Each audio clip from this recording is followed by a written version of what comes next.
Salmo 18, versículo 1 a seguir. Salmo 18. Tem um título na minha Bíblia que diz: Cântico de louvor a Deus pelas suas muitas bênçãos. Vamos ler a partir do versículo 1. Salmo 18, versículo 1. Quem já encontrou, diga amém. Vamos lá. Eu te amarei do coração, ó Senhor, fortaleza minha. O Senhor é o meu rochedo, e o meu lugar forte, e o meu libertador, o meu Deus, a minha força, em quem confio, o meu escudo, a força da minha salvação e o meu alto refúgio. Invocarei o nome do Senhor, que é digno de louvor, e ficarei livre dos meus inimigos. Cordéis de morte me cercaram, e torrentes de impiedade me assombraram. Cordas do inferno me cingiram, laços de morte me surpreenderam. Na angústia invoquei ao Senhor e clamei ao meu Deus. Desde o seu tempo ouviu a minha voz, e aos meus ouvidos chegou o meu clamor perante a sua face. Vamos fazer uma oração? Senhor Deus e Pai, revela a tua palavra para as nossas vidas nessa noite. Estamos aqui, Senhor, sedentos para ouvir tua voz e aprender mais de ti. Nós te damos graças, Senhor, em nome de Jesus. Todos digam amém? Amém. Você pode aplaudir o Senhor nessa noite? Você pode glorificar a Deus enquanto você aplaude? Amém? Queridos,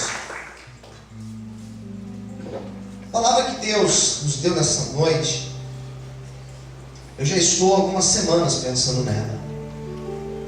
Na verdade, faz 2 semanas que eu tento pregar este salmo e deixo para outra semana, e hoje já é a 3ª semana com isso.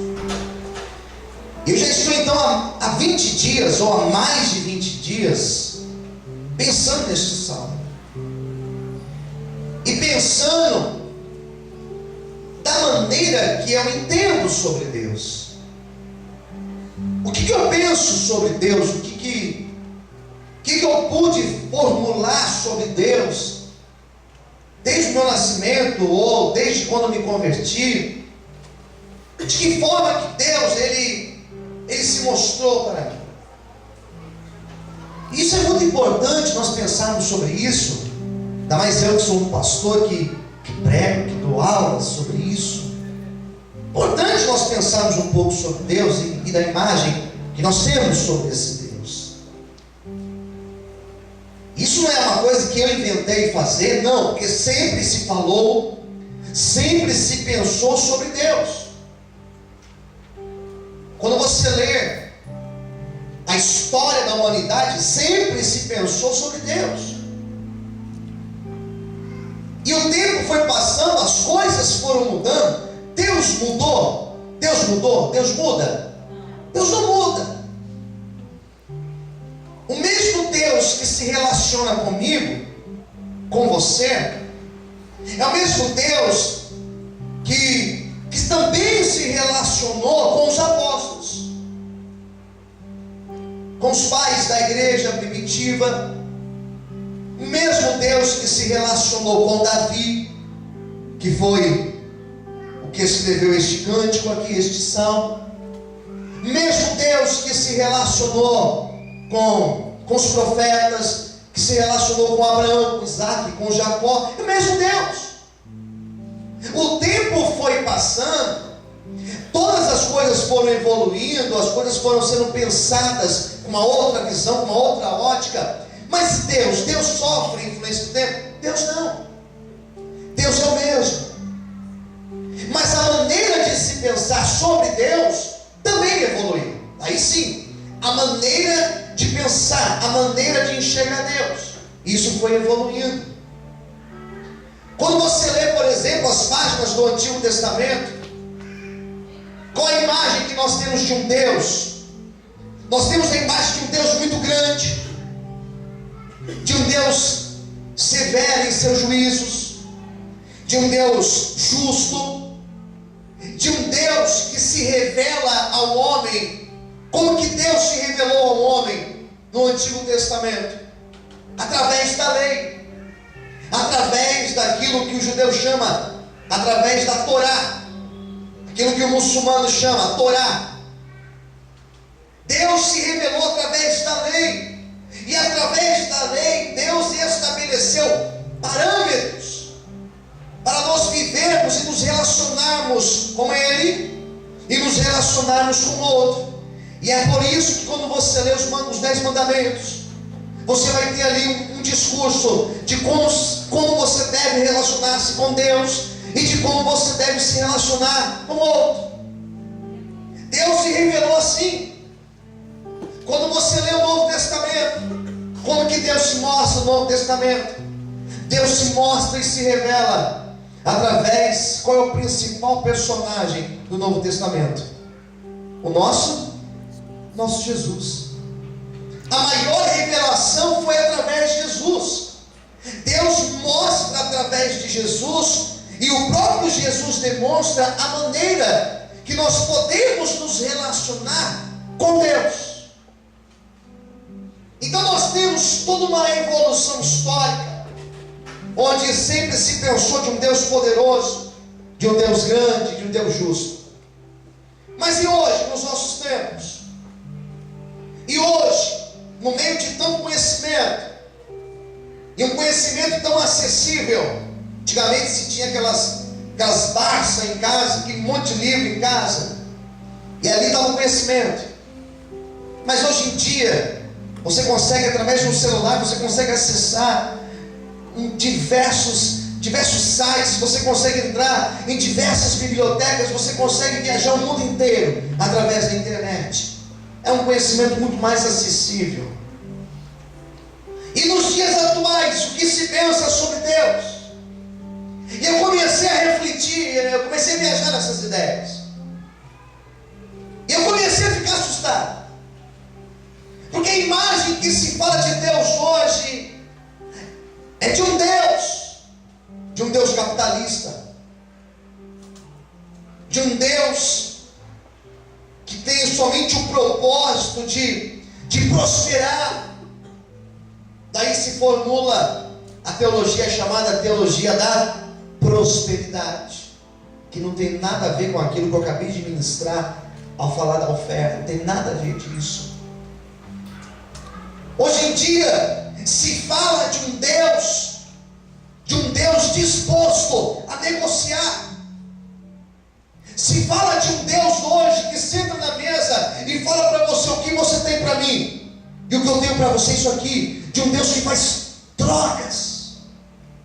Hoje em dia se tem falado de um Deus pequeno, de um Deus limitado, de um Deus que pertence a uma organização. A imagem que se cria de um Deus hoje é algo assustador.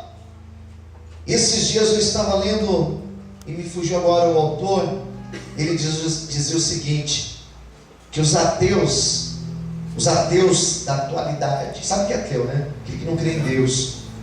Que os ateus da atualidade, eles devem ter uma imagem de Deus tão séria, que eles se negam a acreditar em um Deus que hoje as igrejas estão mostrando, que são verdadeiras caricaturas, uma imagem totalmente distorcida. E é isso que eu estava pensando estes dias. Umas igrejas pregam de um Deus que é dono do destino, de um Deus que Ele predestinou alguns a ter uma vida boa e outros a uma vida miserável. E particularmente eu não consigo imaginar um Deus assim, que escolhe alguém para sofrer e a outra pessoa escolhe para ser feliz. Eu não consigo imaginar esse Deus. Se pregou por muito tempo um Deus preocupado apenas com a salvação do homem, e essa vida aqui pouco importa. Eu não consigo pensar nesse Deus. imaginar esse Deus, eu não consigo. Eu não consigo pensar em um Deus que faz acepção, que faz distinção daquele que tem dinheiro e daquele que não tem dinheiro. Eu não consigo pensar em um Deus capaz de fazer isso, que porque ele deu uma oferta maior, ele é exclusivo, e aquele outro coitado ali que deu uma moeda, ele não é nada. Eu não consigo pensar nesse Deus, de um Deus que faz acepção. E para me ajudar a pensar sobre essas coisas, eu usei o Salmo 18. E no Salmo 18 eu vi vários pontos aqui que eu acho importante para a nossa reflexão de hoje, para nós formularmos algumas ideias sobre Deus. Eu escolhi esse Salmo 18 para pensar sobre isso. Este Salmo 18, a primeira coisa que eu percebo neste Salmo, eu percebo que o Deus do salmista, que é um Deus que eu creio, ele é um Deus disposto a se relacionar com os homens. Ele é um Deus disposto a se relacionar comigo e com você, independente da nossa condição de pecado, até mesmo independente da nossa condição financeira, independente se você estudou, se você não estudou, independente se você tem ou se você não tem. A imagem de Deus que eu vejo neste salmo é de um Deus disposto a se relacionar com os teus filhos, não de longe, mas um relacionamento de perto. Eu creio em um Deus, eu acredito em um Deus que para Ele falar, para Ele se mostrar, Ele vai na intimidade do homem, Ele vai na intimidade da mulher, ainda que Ele permita situações, problemas, até mesmo esses problemas Deus usa como um meio para Ele se achegar mais a você, para Ele se relacionar mais a você, para Ele estar mais perto de você e para mostrar que o Deus que você serve não é um Deus longe, não é um Deus distante, é um Deus perto, tão perto que nós conseguimos sentir a presença dEle. E um culto como esse, amém, queridos? Quantos podem sentir Deus aqui dentro? Adore o Senhor essa noite. Glorifica o Senhor nessa noite. Adore ao Senhor nesta noite. Aleluia. E se você ler toda a construção deste salmo, é um salmo extenso, são 50 versículos.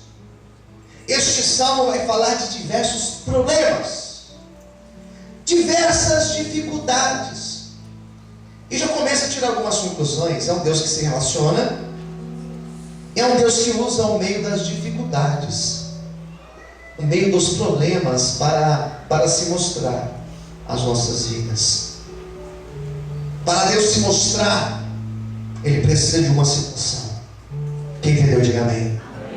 Diga para quem está ao seu lado: para Deus se mostrar na minha vida e na tua vida, Ele precisa de uma situação. Quem entendeu, diga amém. Para nós comprovarmos que um sistema é eficaz, você está no sistema de alarme na tua casa. Para você comprovar que é eficaz, você precisa fazer alguns testes. Você não precisa chamar um ladrão: entra na minha casa aí, ladrão, vê se ele consegue entrar aqui, né? Para ver se o negócio dá choque mesmo, para ver se o negócio dispara. Você não precisa deixar teu carro lá: eu vou testar para ver se o negócio funciona. Eu vou lá na rua, você vai lá no Cangaíba, por exemplo. Estou com Cangaíba na minha cabeça. Você vai lá, liga o alarme, deixa eu ver se o alarme funciona. Você não precisa fazer isso, você precisa testar, você precisa experimentar. E todo este salmo vai falar sobre isso. E o salmista do Salmo 18, que no caso trata-se de Davi, ele passou por muitas situações na vida dele, e porque ele passou por todas essas situações, ele conseguiu pensar algumas coisas sobre Deus que eu achei muito bonito. Está aqui no versículo de número 2. Ele fala o seguinte: primeira coisa, o Senhor é o meu rochedo. Quem entendeu, diga amém. De todas as coisas que eu posso pensar sobre Deus, eu estou falando aqui no lugar de Davi, de todas as coisas que eu posso pensar sobre Deus, que eu posso formular na minha pequena mente sobre Deus, a primeira coisa é que Deus é o meu rochedo. Ele é o meu lugar forte, é o meu libertador, o meu Deus, a minha fortaleza em que confio, o meu escudo, a minha força da salvação, o meu alto refúgio. A primeira imagem que este salmista pensou sobre Deus, ele pensou em um Deus que transmite segurança. Ele pensou em um Deus que ele poderia deitar e descansar tranquilo, porque Deus estava ali para o proteger. proteger e o livrar de todas